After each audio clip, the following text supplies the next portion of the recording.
This is Mortgage Lending Mastery. Get the knowledge you need from America's mortgage mentor with more than 35 years of experience and over $1 billion in lifetime fundings. You'll learn to advance your mortgage practice quickly and efficiently. Also, be sure to check out Jen's book, Launch: How to Take Your Business to New Heights, available on Amazon. For a signed copy, contact Jen at jenduplessis.com. Now, here is certified mortgage planner and CEO of Kinetic Spark Consulting, Jen Duplessis. Hi, everyone, and welcome back to Mortgage Lending Mastery. I'm your host, Jen Duplessis, and I am so grateful that you decided to join us today. If this is your first time listening, thank you so much for joining us, and welcome to our community. And as usual, if this is your 100th time listening or 200th time, because I know we're over 200 and some episodes, I want to say thank you so much for your continued support, and please don't forget to pay it forward, share it with as many colleagues and friends as you possibly can. So today, our guest is Ken I said Gator. See how we all do that? You know, we were practicing, and it didn't work. So is Ken Bator, B-A-T-O-R, for all of you that are listening. You why got it. Such a hard name. I wrote Gator, so I do phonetically, but that happened. And let me tell you a little bit about Ken. He is the author of The Formula of Business Success and host of Branding the Experience. He teaches organizations how to create environments where employees actually want to come to work and customers want to keep coming back, like a revolving door of referrals, right? He's the founder of Bator Training and Consulting, and he is experienced in helping many small to medium-sized businesses reach new levels of effectiveness, and is an expert in brand concept, culture, and business strategy, hence the subtitle of your book, which is B+C+S, right? And that is brand, culture, and strategy. Exactly. So we're going to have a blast talking about this today because, as many of you know, this is a big topic for me about niching and about making sure your message is clear and having clarity of your message so that you aren't like everybody else. Because if you're selling to everyone, you're selling to no one. So we want to be able to shine a spotlight on you and what is unique about you so that you can become a magnet, right? So I want to welcome you, Ken, to the show. Thank you so much. I really look forward to being on your show in particular with my financial background. I think we're going to have a great conversation and maybe even have a lot of fun too. Is that all right? That's okay, I guess. Yeah. So much enthusiasm. If you know my podcast, it's, we won't be editing the fact that I spelled your name or pronounced your name wrong. It's just who I am. I try. Not a problem. I try, and I make it a lot of fun. So I want to kind of start, maybe not the way that you typically start with this, but I want to start with what resonated with me is, there's a lot of people that are listening that are part of a business culture that is not something, they remember the old it's time to make the donuts. They're thinking they have to go to work like that, right? And then there are others that are team leads who maybe their employees are saying that about them. And, they're really struggling to get some business. So I'd like to talk first and foremost about the strategies around creating, a positive workforce and work environment. And how do you do that why does a brand have anything to do with it? I would think it's just the personalities. So maybe you can help us understand that. So to lay the foundation, Jen, and then I'll answer specifically your question on culture. You mentioned the B+C+S formula is brand culture strategy. In other words, that's what is the image we want to promote out in the public? What is the experience we need to create both for and through our employees? And how do we drive more of the right business to our business? So when we talk about how brand plays a role in that, branding isn't just simply the visual and the messaging. Certainly that is a part of it. I consider it a tip of the iceberg. Branding the experience is all about, how do people feel when they do business with us?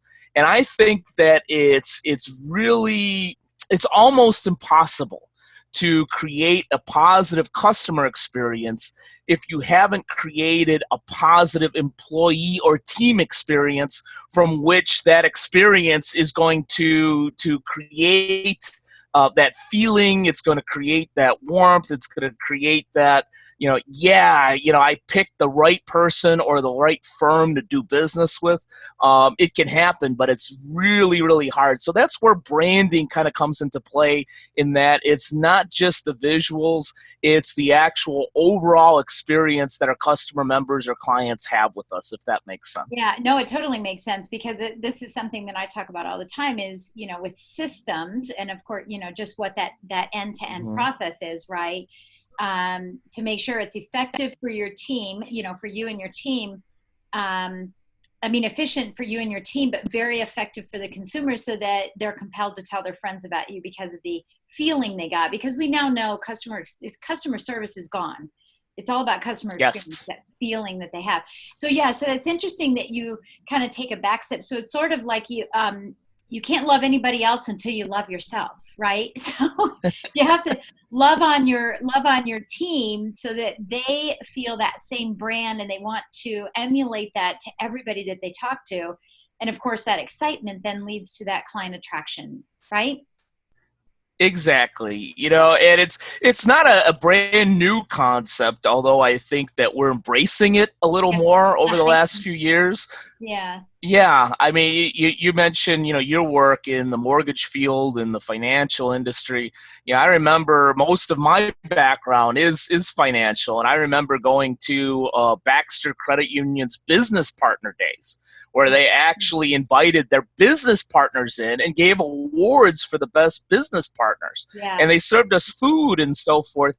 And they said that, every entity that they work with, not just their members, but their employees and their business partners, are important stakeholders. And one of the things that the CEO made very, very clear, and this was in 1996, is that happy employees equals happy members.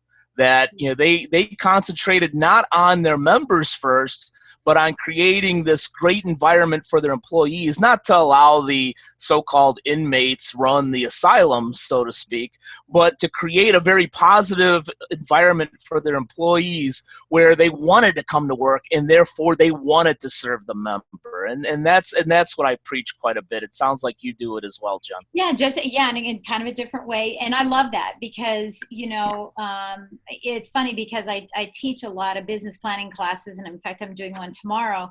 And that's one of the things that I tell everybody is your number one client is your team. For me, because it was a team, not all employees, right? For me, it was my team, but it would be your number one client is your employees. And and as soon as, so when we kind of jump into leadership with this, right? As soon as you aren't a good leader or you aren't taking care of your team, then they start looking at you and saying, well, gee, if you're going to treat me like this, I wonder how you treat clients. Or if you're going to treat the client better than you're treating me, and I'm the one who's here every day, I really have to wonder about your leadership. And that then, of course, leads to a lot of turnover, and that's very costly. Yeah, you're spot on, Jennifer. Ironically, just 2 days ago, I was doing a planning session with a very small financial institution that's doubled their assets over the last 5 to 10 years, give or take.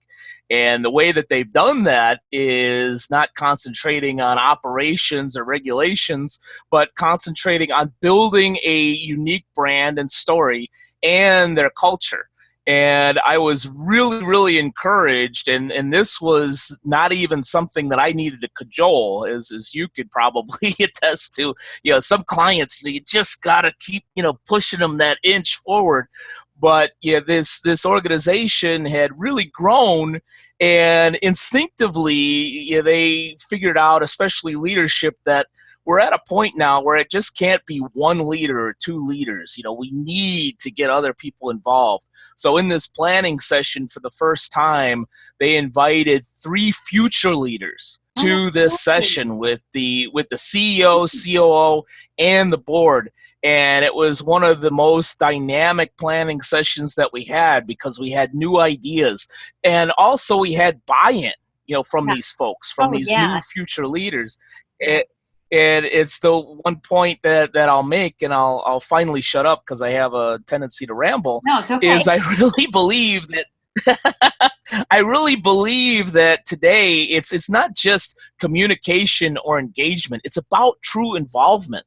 We went through the 90s about communication and management. It's like, all right, we've got to share the financials. We got to share to the team everything that's happening in the new marketing program and so forth. We're not going to ask your opinion, and you may not even like it, but you know what? While we're screwing you, we're going to tell you exactly what's going on. So there's no surprises that you're getting screwed.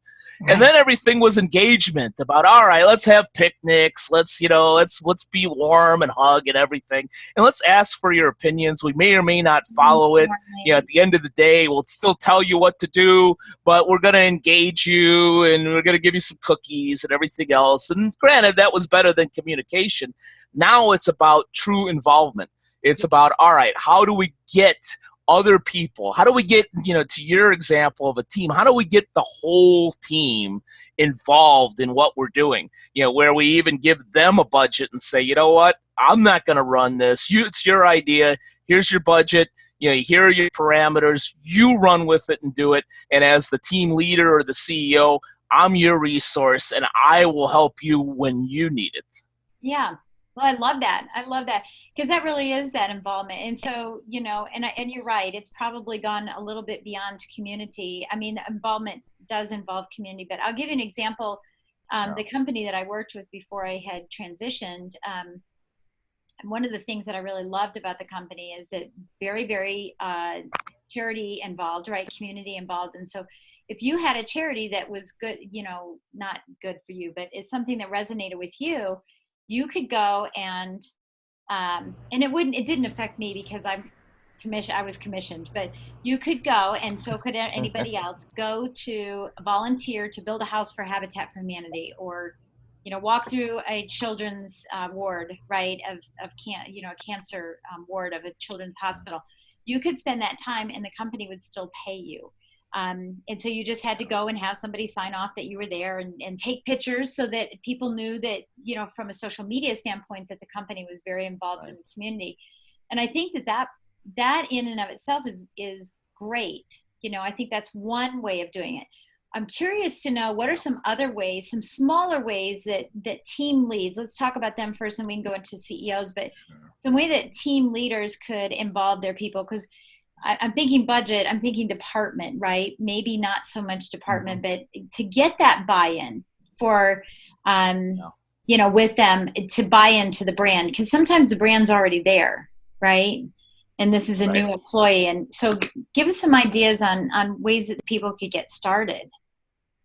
Yeah, I'm going to give you my number one key tip that I tell everybody. If you don't learn anything else or don't do anything else, at least do this one thing and you'll be at least one step ahead of your competition. But before I get to that, I agree with you on that aspect of letting your employees get paid and do that community service. I know a number of credit unions, one in particular, Mazuma Credit Union out in Kansas City, Missouri. I don't know how many hours it is, but they actually pay their employees to serve and do work with the charity of their choice, and they get paid and they put it on social media, and it's a great branding tool. So I'm glad you mentioned it. But my number one tip is create service standards. And you could do this as an organization. You could also do this as a team. And you made a very key point that you may already have a brand essence. Frankly, you already have a brand, even if you haven't done anything actively to build it. You passively, you do have a brand, and it may or may not be something that you'd like. But let's say that you are an organization, maybe it's a mortgage lending firm or bank or so forth, that does have a good handle on what their brand is and who they are. But even as a team or a department, you can hone that and use that to build your team, in that you could take portions of that brand. What I usually do is take the core values, and because that's the really, the who we are. And I walk teams through creating service standards for either the organization or that department, and how that works, or better yet, what actually is a service standard, is the how we're going to live that brand, the how we're going to create an experience here. So some examples, I know, I don't know if they still have it. Subway, I believe, has something called the 3-second rule, where within 3 seconds, a customer walks in the door, they're supposed to be greeted, welcome to Subway, something of a positive nature, because they wanted people to feel welcome there. Right. One service standard that I had back in the 90s was, we will answer the phone within 2 rings. Or at the very least, let it go to a receptionist or a voicemail so people didn't hear 8 rings and wonder if you were still in business. But they're very specific generally on how service is carried out here. And when you use the core values as the foundation of that, especially in this case, if a brand is already set, and you allow your team members, not the team lead, not the CEO, but the team leaders, the foundation of that org chart, to create those service standards, at least the first draft, now you have buy-in. And especially for a team of mortgage lenders, you begin to kind of police and build yourself, in that if you have that one person that's going to be that rough link in the chain, you create service standards from the ground up. That person begins to understand that I either need to get involved with this and come along for the ride, or maybe I need to go work at McDonald's and make fries or something, because this just isn't going to work. I'm going to be pushed out, not by the team leader, the CEO, but all my coworkers who are bought into creating these service levels through standards. Yeah, I love that. So the service standard, it's one of the terms that's used, very frequently is KPI, key performance indicators, and these are different, in my opinion. Yes. And I'm sure that you're saying that too. Performance indicators are the technicality of the process, and service standards are the warm and fuzzy. So there's soft skills and the hard skills, right? So let's make sure that I just want to make sure that we get that squared away. It's not the same thing. It's not KPI. These are service standards. My husband used to be a mechanic, and they had customer service indexes all the time, through the major, like Nissan is who he was with. He's now, has been in the mortgage business for 25 years, but they had these key service indicators, and they were really, really beneficial, to help make have the whole group, act together. What are some of the techniques that you've recommended for let's see, honoring or praising, right? Doing a ruse for someone, right? Who has met the performance, these customer standards, and then what are some of the things that you've suggested that people do for people who aren't meeting it, like you mentioned? So if they're not self-eliminating and it's becoming an issue, what are some suggestions you might have on both ends of that spectrum? Yeah, I definitely have a few, and you're spot on that KPIs or goals are very different than service standards. I kind of think of it as service standards and some other brand and culture elements are what drives those numbers, what drives the success for those KPIs and goal achievement. In terms of the service standards, I suggest that it is a great mentoring tool. If management, better way of putting it, if leadership really uses it as a tool, it can be very powerful. On the positive end, you don't have to arbitrarily look for ways to pat people on the back. If you see right then and there something positive, you could go right up to them and say, you know what? We have a core value and a service standard that ties to empathy. And when you were sitting with that client that didn't have quite the credit score, but really needed to get this loan for his or her home, right. You really understood, and you found a way to help that individual, and that's exactly what we do here. So congratulations on that. Obviously, there's the all staff meeting or team meeting, and say, you know what, I saw Julie, really taking a hold of our respect service standard. And sometimes it's with coworkers. I know you ran into a major issue, but instead of getting upset about it, you went to your team member, you handled it yourself, and that's how we respect each other here. That's how we do things with our service standards. So you could call them out with that. And sometimes, I stress to my clients, have some damn fun with these things. You don't want them to be, just, one more policy sheet or what have you. I'm thinking of one particular client that, that's doing an awesome job in building their brand culture and strategy, and just went through the service standard exercise. Staff created a great draft. We honed it. It's an awesome set of service standards. And I said, all right, well, how are you going to celebrate these? It's like, well, we're going to print them out and we're going to put them in the binder with the policies. No, no, for the love of God, please don't do that. Please don't call them policy. And so the idea we came up with is, have some fun with it. You're only a 6-person organization, so it doesn't need to be elaborate. Go get some of those darn, my name is stickers that, fall off within 10 minutes at networking events. Yeah. And write down the service standard or the corresponding core value, and have the team, when they see somebody, living the service standard, write down empathy or write down accountability and smack it on them, and it's a fun thing where it's a credit union. So when their members walk in now, sometimes they see, they see a teller with like 3 of these damn stickers on them. One's fallen off. What the heck is that? But then it creates a conversation, and it also creates accountability to the service standards because the members see it.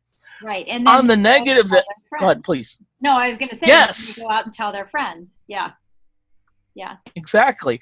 On the negative end, unfortunately, you're always going to have, one or a couple people that just don't come along with the program.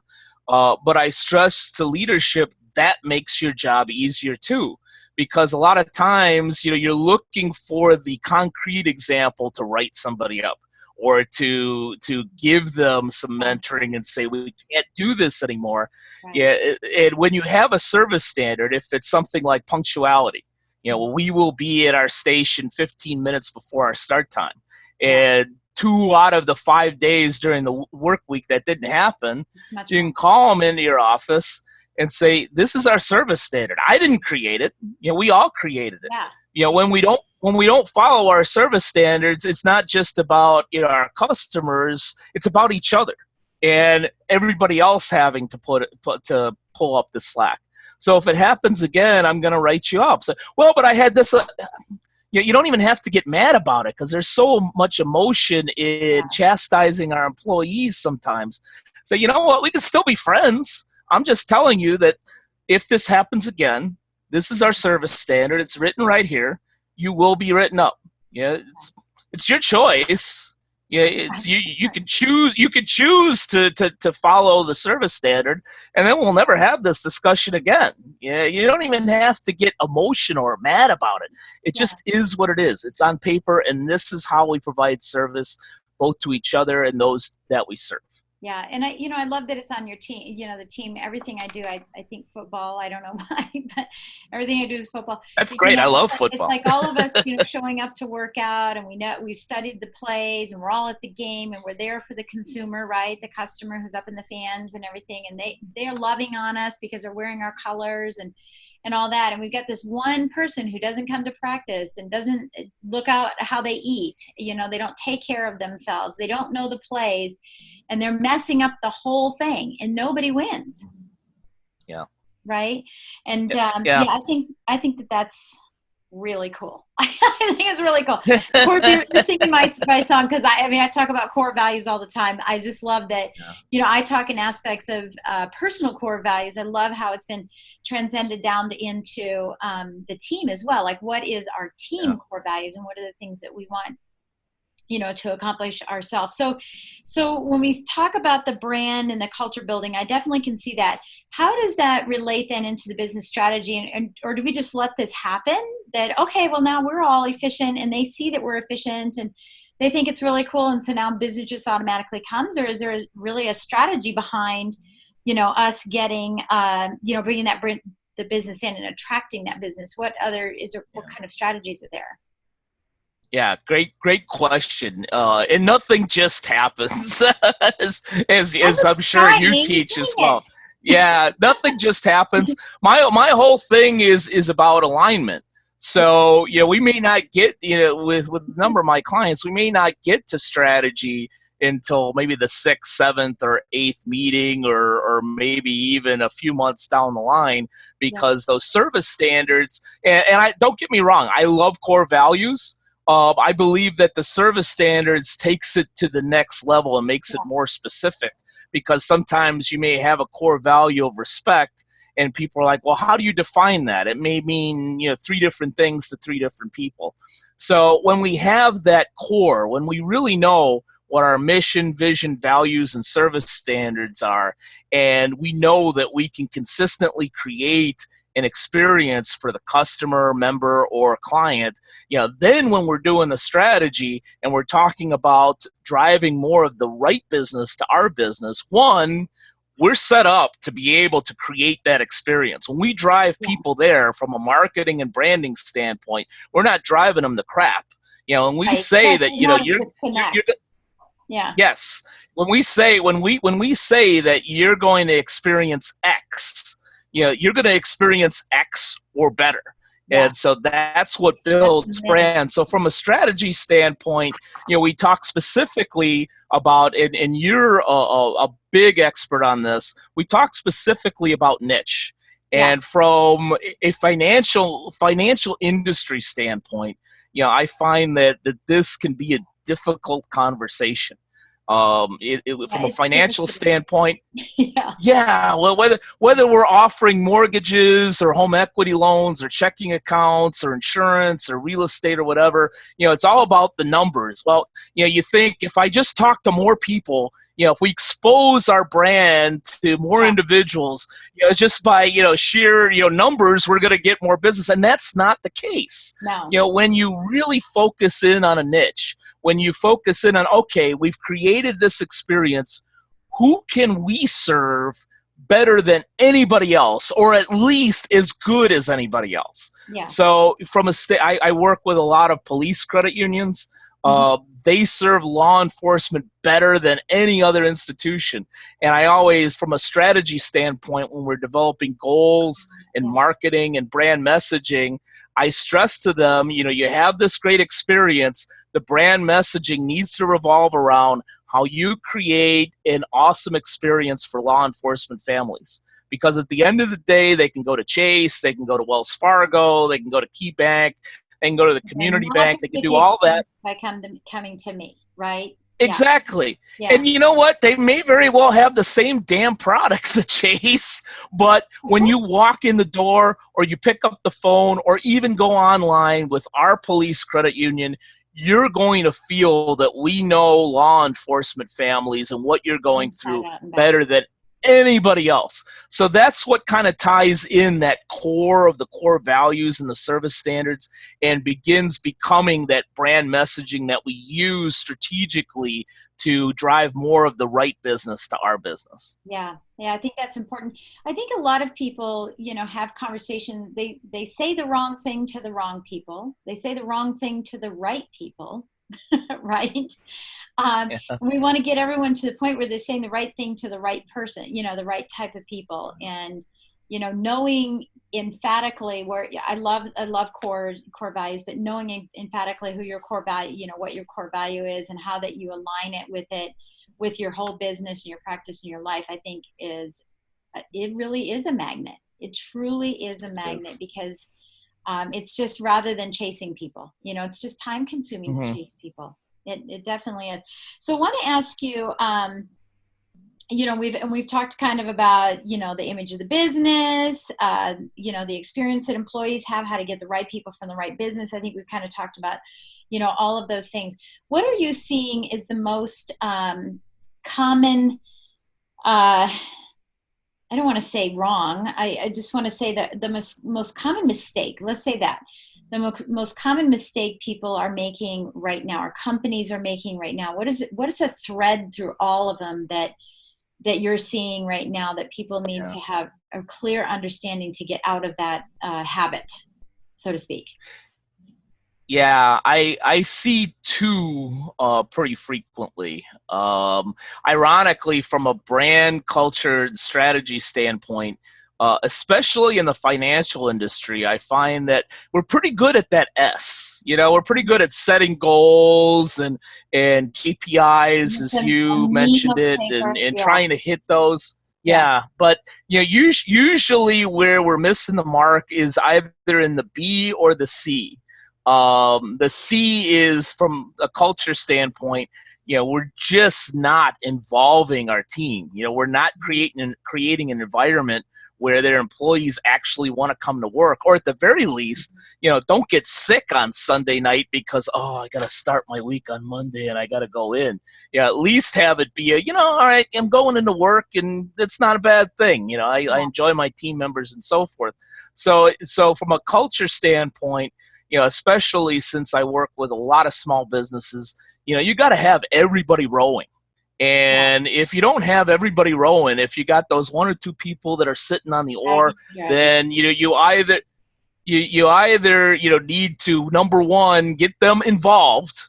Like I said, we got to go from communication to engagement to true involvement, and that's going to take our B plus C plus S formula to the next level, because now you don't just have a few people rowing, you've got everybody rowing and doing certain things that are going to help build that brand and that culture experience. The other thing that I see quite frequently, and fortunately this one is a little bit easier for me to help them to correct, if they're open-minded to it, because the culture thing, certainly we could do a lot of things, but it takes a little bit more effort and focus. But on the brand end, a lot of times I find that, the culture's pretty decent. We got people that want to work with each other. We don't have backbiting. We don't have any real negative crap going on. We've got a strategy. But from a brand messaging standpoint, we're not putting our best foot forward. We're not talking about how we can serve a specific group or solve a specific problem with a specific group better than anybody else. And fortunately, what I find is they have some of those brand elements already in place, but they're just not consistently messaging them. And I could give a great example. There's one organization that serves specifically the healthcare industry. Doctors, nurses, other folks that work in hospitals and ERs, and they have a great culture, very good on strategy. Their visual brand needs some stuff, and so one of the things that I saw that they already had was a tagline that they didn't use that much, but the tagline is "taking care of our own," and I said, there is the start of your brand niche, because I know a little bit about nurses, especially nurses, but also doctors and other healthcare workers. They think they're pretty important, and most of the time they're spot on. They do a very tough job, but that idea of taking care of our own suggests that we're here to take care of you specifically, and we're part of this. We're taking care of our own. Even though we may not be a healthcare worker, we serve you better than anybody else. So sometimes it's that little piece that they don't use quite enough that I say, that's your linchpin. Use that. Lead with that, please. Yeah. So what you're saying is, if you've got a tagline that you're using, and I know a lot of loan officers have your lender for life, realtors have your hometown realtor. Those are just some of, I know, I know everybody has it. And, it's just so vague. It really is. And again, it doesn't do anything to highlight, what makes you different. And it could be something that's just really very easy to do if you just take the time to sit down and figure out, what is it that I want to help, who do I want to help, and who do I absolutely love what you're saying. I just totally love it. It all resonates with me thoroughly, and definitely resonates with my audience, because they kind of hear it from me all the time. Sorry guys, but you're going to hear it again. Well, from a mortgage, let me speak to that for just 60 seconds, because, a lot of these realtors and mortgage lenders can feel like they're out on an island. Yeah. And it's unfortunate that, yes, they get branded materials from their office and so forth, but there are so many choices out there for those services that you really have to cut through the noise. And, your friendly realtor or your community mortgage lender, Right. it just doesn't. It's been overused where it's either people hear it and it's either apathetic, or, sometimes it could even be a negative. It's like, oh, we got one more community mortgage lender. I haven't heard that before. But finding that niche, being not just a mortgage lender, but being a true entrepreneur, especially if you're on 100% commission, being a true entrepreneur and finding that niche. For instance, using myself as an example, if I haven't been a mortgage lender, if I was, I would probably concentrate on teachers. And the reason is because my father was a successful high school teacher for over 40 years. Yeah. And I could speak to that.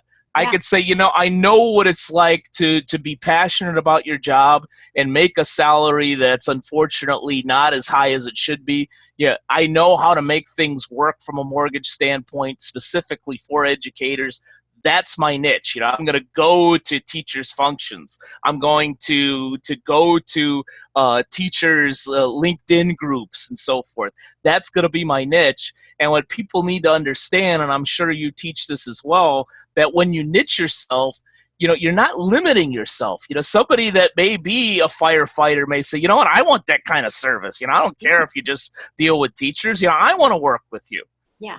Yeah, and I think that's the myth that a lot of people have is if I niche, I'm gonna build. I don't know. It just came up to me.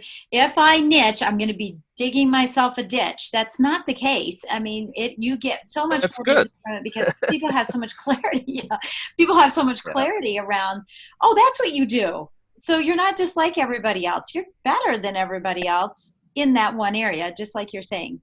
So I love that. So we're here talking with Ken Bator, and who is the author of the Formula for Business Success.